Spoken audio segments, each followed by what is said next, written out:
आज की इस वीडियो में हम डॉन ली की एक ऐसी फिल्म को देखने वाले हैं जिसमें गैंगस्टर भी इसके सामने बच्चे लगते हैं। मतलब गैंगस्टर को तो ऐसे मारता है बंदा जैसे वो कोई घंटा हो। हम कोई मंदिर का घंटा है कि कोई भी आके बजा जाता है। पूरी वीडियो देखने के बाद तुम और अच्छी तरीके से समझ जाओगे। तो चलिए शुरू करते हैं। कहानी की शुरुआत होती है सियोल के गेरीबोंग डिस्ट्रिक्ट से। वैसे मैं तुम्हें बता दूं, ये फिल्म 2004 के गेरीबोंग में चीनी कोरिया गैंगवार के रियल इंसिडेंट पर बेस्ड है, लेकिन इसे थोड़ा एक्शन और एंटरटेनमेंट के साथ दिखाया गया है। खैर, फिल्म की शुरुआत में हम देखते हैं कि बीच मार्केट में ये दो बंदे आपस में लड़ रहे होते हैं और यहाँ ये मिनट से पहले चाकू भी निकाल लेते हैं, क्योंकि यहाँ ये सब एक नॉर्मल बात है, क्योंकि चलते फिरते ये एक आदमी चाकू घुसा देते हैं। लेकिन इसी भीड़ से निकल के आता है डॉन ली और वो फोन पर बात करते हुए एक बंदे के हाथ को मरोड़ देता है, जिसे देखकर दूसरे वाले की तो ऐसी फट जाती है मानो जैसे डॉन ली का यहाँ पर राज चलता हो। वैसे हाँ, असलियत में चलता तो है, क्योंकि डॉन ली यहाँ पर एक पुलिस वाला है। खैर, इसके बाद हम देखते हैं कि किसी ने इस आदमी को चाकू मार दिया होता है और ये वेनम गैंग का आदमी है, और वही वेनम गैंग का लीडर और उसके आदमी अपनी मेंबर की ऐसी हालत देखकर उस बंदे को ठिकाने लगाने के लिए निकलने लगते हैं जिसने उसकी ऐसी हालत करी है। तभी यहाँ डॉन ली आ जाता है और वो इन्हें कुछ करने से मना करता है, लेकिन लातों के भूत हाथों की सुनते हैं, इसलिए वो इनको एक रेप्टेमेन की औकात दिखा देता है। इसके बाद वेनम डॉन ली से कहता है कि उनके आदमी को उल्लांग ने मारा है और वो इशू गैंग का मेंबर है। इसके बाद डॉन ली खुद इस मामले को सुलटाने के लिए निकल पड़ता है और यहाँ उसे उल्लांग मिल भी जाता है, लेकिन वो इसे देखकर भागने लगता है। लेकिन हमें पता है कानून के हाथ बहुत लंबे होते हैं और ये तो वैसे भी डॉन ली है, तो ये पकड़ा जाता है। इसके बाद सीन शिफ्ट होता है और हम जांग को देखते हैं, और ये ब्लैक ड्रैगन गैंग का लीडर है, और ये टकला और ये चर्सी इसके मेंबर हैं, और ये चाइनीज लोन शार्क हैं। दरअसल ये लोगों को लोन देते हैं और उस पर इतना ब्याज लगाते हैं कि लोन से कई गुना ज्यादा ब्याज हो जाता है, और जो ये ब्याज नहीं दे पाता उसे बड़ी दर्दनाक तरीके से टॉर्चर करते हैं, जिसका नमूना हम देख सकते हैं। फिर इसके बाद हम उल्लांग को देखते हैं और यहाँ डॉन ली उसकी पुलिस स्टेशन में खातिरदारी करता है ताकि वो कबूल कर ले कि उसने ही चाकू मारा था। इसके बाद वो इस टकले के पास आ जाता है। दरअसल ये टकला ईसू गैंग का लीडर है और यहाँ डॉन ली इसकी भी खातिरदारी करता है। खैर, इसके बाद डॉन ली इस टकले में और वेनम गैंग के लीडर में दोस्ती करवा देता है और ये दोनों आपस में कॉम्प्रोमाइज कर लेते हैं। लेकिन सबके जाते ही वेनम को उसके आदमी की कॉल आती है और ये वही आदमी है जिसने जांग से कर्जा लिया था, और यहाँ में पता चलता है कि इसने 20 लाख का कर्जा लिया था और अब ब्याज लगाने के बाद ये 1.5 करोड़ हो गया है। मुझे लगता है पैसा तो बहाना है, असलियत में इन्हें लोगों का कुत्ता बनाना है। मतलब देखो यार, क्या कुत्ता बना दिया इस बंदे का। खैर, जो भी हो, क्योंकि मैंने तो पैसे नहीं लिए हैं और वेनम गैंग के मेंबर ने लिए हैं, तो वो इसके पास आ जाता है। अब वेनम पैसा तो देने से रहा, इसलिए वो इन तीनों को बुरा भला बोलने लगता है। वैसे भला तो नहीं, लेकिन बुरा ही बुरा बोलता है और कहता है कि तू मुझे जानता नहीं है। अब किसी आदमी को जानने के लिए उसकी समाधि बनानी पड़ती है, इसलिए जांग और उसके साथी इसी काम में लग जाते हैं और उससे कहते हैं कि अब ये पैसा वो उसकी गैंग से वसूलेंगे। इसके बाद ये एक होटल में आ गए होते हैं और यहाँ डॉन ली भी होता है, लेकिन अगले दिन डॉन ली को पता चलता है कि इन तीनों ने यहाँ के इस रूम में खूनम खून कर दिया है। दरअसल स्टाफ से पूछने पर पता चलता है ये लोग लड़कियों से बदतमीजी कर रहे थे और जब स्टाफ ने इन्हें रोका तो इन्होंने उसका हाथ काट दिया, और साथ ही पता चलता है कि वो ग्योनसोंग से आए थे।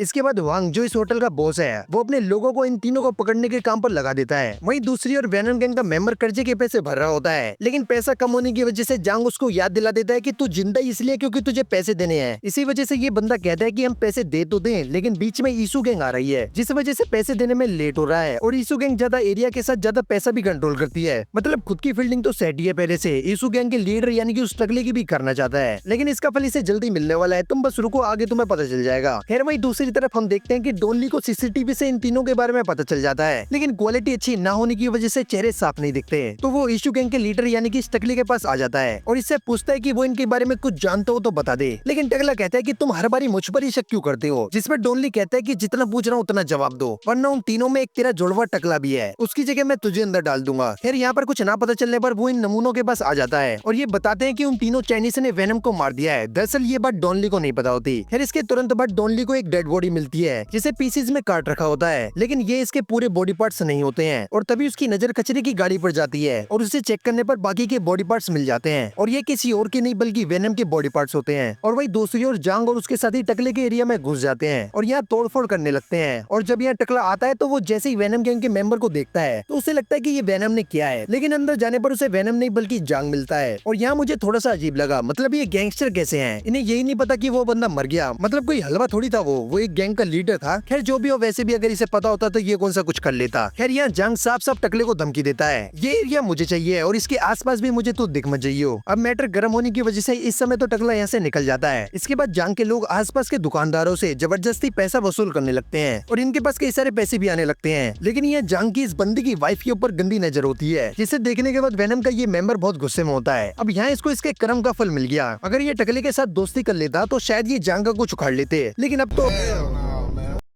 खैर इसके बाद हम देखते हैं कि डॉनली को इन तीनों चाइनीज की इंफॉर्मेशन मिल जाती है कि वो तीनों लोन शार्क हैं और जो लोन नहीं चुका पाता उसे ये बेरहमी से तड़पाकर पैसा वसूल करते हैं। इसके बाद हम देखते हैं कि ये एक रेस्टोरेंट में खाना खा रहे होते हैं और तभी यहाँ जांग और उसके साथी भी आ जाते हैं और यहाँ डॉनली समझ जाता है कि ये तीनों वही चाइनीज लोग हैं और वही जांग भी समझ जाता है कि ये पुलिस वाले हैं और दोनों यहाँ एक दूसरे को दबोचने की प्लानिंग बनाते हैं। लेकिन एकदम मामला बिगड़ने की वजह से यहाँ अफरा तफरी मच जाती है और इसी बीच ये तीनों यहाँ से भाग जाते हैं। डॉनली उसका पीछा करता है लेकिन वो पकड़ में नहीं आते। वहीं दूसरी तरफ जब सब कुछ हो गया तो ये बंदा अपना सारा गुस्सा अपनी वाइफ को मारकर निकालता है। वैसे भी अगर उसने जांग को कुछ कहा तो वो इसका गेम बजा देगा, लेकिन इस बंदे की इतनी ज्यादा किस्मत खराब होती है कि तभी यहाँ हुआंग के आदमी लोग आ जाते हैं और वो इसको अपने साथ पकड़कर ले जाते हैं और इसे टॉर्चर करते हैं क्योंकि इन्होंने जांग के साथ मिलकर हुआंग के होटल पर तो तोड़फोड़ की थी, साथ ही इसके कुछ एरिया पर भी कब्जा कर लिया था। इसके बाद ये बंदा कहता है कि तुम मुझे एक मौका दो और मैं खुद जांग को मार दूंगा। अब ये सुनकर होटल का ये बॉस भी शॉक हो जाता है, लेकिन जब वो सोचता है कि ये तो फायदे का सौदा है तो वो मान जाता है। वहीं उसी रात टकले के गैंग के लोग जांग की गैंग के ऊपर हमला कर देते हैं। इसके बाद अगली सुबह ये टकला नंबर 2 और ये चर्सी टकले नंबर 1 को निपटाने के लिए निकल पड़ते हैं, लेकिन रास्ते में टकले नंबर 1 की गैंग इन दोनों को घेर लेती है और इनमें आपस में लड़ाई हो जाती है जिसमें ये दोनों उनको काफी अच्छी टक्कर देते हैं। लेकिन तभी यहाँ डॉनली 2 ऑफिसर के साथ आ जाता है और टकले को उसकी औकात दिखाकर भगा देता है और यहाँ डॉनली टकले नंबर 2 को संभालता है जबकि 2 ऑफिसर उस चर्सी को संभालते हैं। लेकिन यहाँ टकला तो पकड़ में आ जाता है, लेकिन चर्सी इन दोनों ऑफिसर को चकमा देकर भाग जाता है और यही बात वो जांग को बता देता है। इसके बाद हम टकले नंबर 2 को देखते हैं और यहाँ डॉनली उससे जांग का पता पूछता है, लेकिन बताने की वजह वो उसको गाली देने लगता है, जिसके बाद डॉनली टकले का कुत्ता बना देता है। इसके बाद हम टकले नंबर 1 को देखते हैं जो एक फंक्शन में होता है, लेकिन तभी यहाँ चर्सी आकर पूरे माहौल को बदल देता है और तभी यहाँ जांग भी आ जाता है और यहाँ जांग और टकले में काफी बढ़िया लड़ाई होती है। मुझे लगता नहीं था लेकिन टकला यहाँ काफी बढ़िया लड़ता है, लेकिन इसका कुछ फायदा नहीं होता और आखिरकार जंग उसे निपटा ही देता है। इसके बाद ये खबर आग की तरह फैल जाती है कि टकला मर गया, जिसकी वजह से पुलिस वालों पर भी प्रेशर आ जाता है और इनका चीफ इस केस को अब दूसरे ऑफिसर को दे रहा होता है क्योंकि जंग चाइना का मोस्ट वांटेड क्रिमिनल है और अभी ये यहाँ कोरिया भागकर आ गया है। अब केस हाथों से जाता देखकर डॉनली और उसका सीनियर झूठ कह देते हैं। वो कहते हैं कि शुरुआत में वो 3 लोग थे, लेकिन अब ये बढ़कर पूरी एक गैंग बन गई है और वो प्लान बना रहे हैं कि वो पूरी गैंग को एक साथ पकड़ लें और इन्होंने पहले से ही 25 लोगों को पकड़ लिया है। लेकिन उनकी इस चाल को दूसरा ऑफिसर समझ जाता है, लेकिन चीफ इनके झांसे में फंस जाता है और वो इनको 10 दिन का टाइम देता है। वहीं दूसरी ओर एक बिजनेसमैन जांग को हुआंग की सुपारी दे रहा होता है और इनकी डील पूरी होने ही वाली थी जब भी वेनम का ये मेंबर हुआंग को कॉल करके उसको जांग की लोकेशन बता देता है और तभी हुआंग के आदमी इन पर हमला कर देते हैं, जिनसे ये बचकर भागते हैं। लेकिन इसी बीच चर्ची को एक चाकू लग जाता है और तभी वेनम का ये मेंबर अपना बदला लेने के लिए जांग का गेम बजाने की कोशिश करता है, लेकिन ये दोनों मिलकर उसका ही गेम बजा देते हैं। मतलब मुझे लगता है कि पूरी फिल्म में सबसे ज्यादा इस बंदे का कटा है। तुम्हें क्या लगता है? अपने 2 शब्द कमेंट में लिख देना। खैर इसके बाद डॉनली हुआंग के पास आ जाता है और उससे बोलता है कि मैंने तुम्हें इसमें टांग अड़ाने के लिए मना करा था, तो तुमने ऐसा क्यों किया? इसके बाद वो उसे एक लाइफ जैकेट देकर चला जाता है। वहीं दूसरी ओर जांग उस बंदे की वाइफ को मारता है। हाँ ये वही है जिसे उसने अभी निपटाया था। खैर जांग इसे पूछता है कि तेरा पति तेरे से क्या बोलकर गया था और उसे मुझे मारने के लिए किसने बोला था, जिसके बाद वो उसे हुआंग का नाम बता देती है। वहीं दूसरी ओर डॉनली टाउन के लोगों से कहता है कि जब भी कोई उनसे वसूली करने के लिए आए तो वो उनकी फोटो खींच ले, जिस पर शुरू में तो वो ऐसा करने से मना करते हैं, लेकिन जब ये बच्चा उनमें जोश भर देता है तो ये सब मान जाते हैं। इसके बाद जब भी वो गुंडे वसूली करने आते हैं तो ये उनकी फोटो खींच लेते हैं। अब ऐसे ही इंफॉर्मेशन जुटाने के बाद इन्हें पता चलता है कि ये 26 लोग हैं और जांग ने अपने आदमियों को हर जगह छोड़ रखा है और धीरे धीरे ये अपनी गैंग को बड़ा कर रहे हैं और जांग दूर से इनको कंट्रोल कर रहा है। इसके बाद दूसरा ऑफिसर कहता है कि इन्हें पकड़ने के लिए हमें कई दिन लग जाएंगे, लेकिन डॉनली कहता है कि हमें इन सबको एक दिन में पकड़ना होगा क्योंकि अगर एक एक करके पकड़ेंगे तो बाकी सब लोग भाग जाएंगे। इसके बाद डॉनली इन दोनों नमूनों को पुलिस ऑफिसर बना देता है जो इस टकले को लेके जाने का बहाना बनाते हैं। इसी वक्त डॉनली टकले से बोलता है कि अगर तुम मुझे जांग की लोकेशन बता दोगे तो मैं तुम्हें इन सबसे बचा लूंगा, वरना ये तुम्हें मार देंगे। लेकिन ये टकला झुकने वाला नहीं है क्योंकि ये पुष्पा का फैन है। मैं झुकेगा नहीं।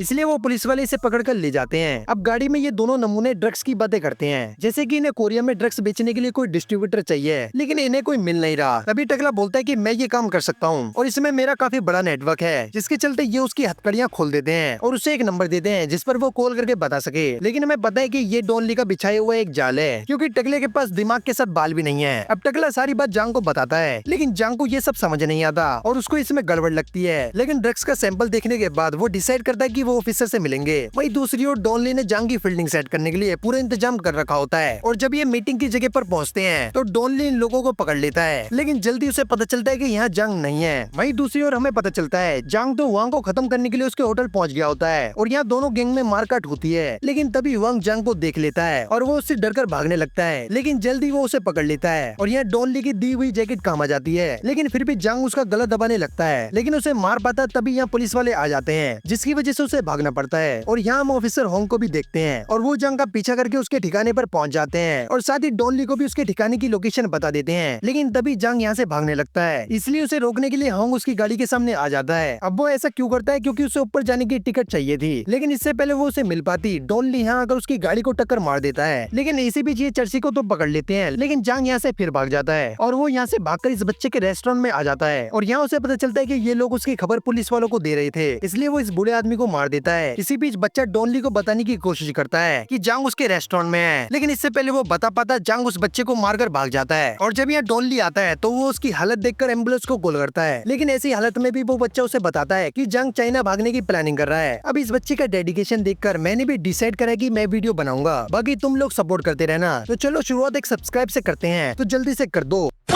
खैर इसके बाद हम जंग को देखते हैं जो एयरपोर्ट के वॉशरूम में होता है, जो यहाँ से निकलने की तैयारी कर रहा होता है और तभी यह डॉन ली आ जाता है, लेकिन उसे अकेला समझकर जंग उस पर हमला कर देता है। दोनों में काफी बढ़िया लड़ाई होती है, लेकिन डॉन ली उसे उठा कर मारता है, लेकिन इसी बीच जंग ली पर गमला उठाकर मार देता है और साथ ही टूटे हुए शीशों से भी हमला कर देता है। लेकिन डॉन ली उसके उसी हाथ को तोड़ देता है और उसे वॉशरूम में हथकड़ी लगा देता है और यहाँ से चला जाता है। और वही बाकी के ऑफिसर ने बाकी के गुंडों को पकड़ लिया होता है। इसके बाद हम इनके सीनियर ऑफिसर को देखते हैं जो प्रेस में लंबी लंबी फेंकता है, जबकि इसने पूरी फिल्म में कुछ काम ही नहीं किया था। बाकी ये सब भी अपनी नॉर्मल पुलिस वाली जिंदगी में आ गए होते हैं, क्योंकि अब वैसे भी कोई गैंगस्टर नहीं बचा है, अब वो खुद बचा है वो बात अलग है। खैर इसी के साथ ये फिल्म यहीं पर समाप्त होती है। अगर वीडियो पसंद आई हो तो लाइक करना, बाकी सब्सक्राइब जरूर कर देना। मिलते हैं अगली वीडियो में, धन्यवाद।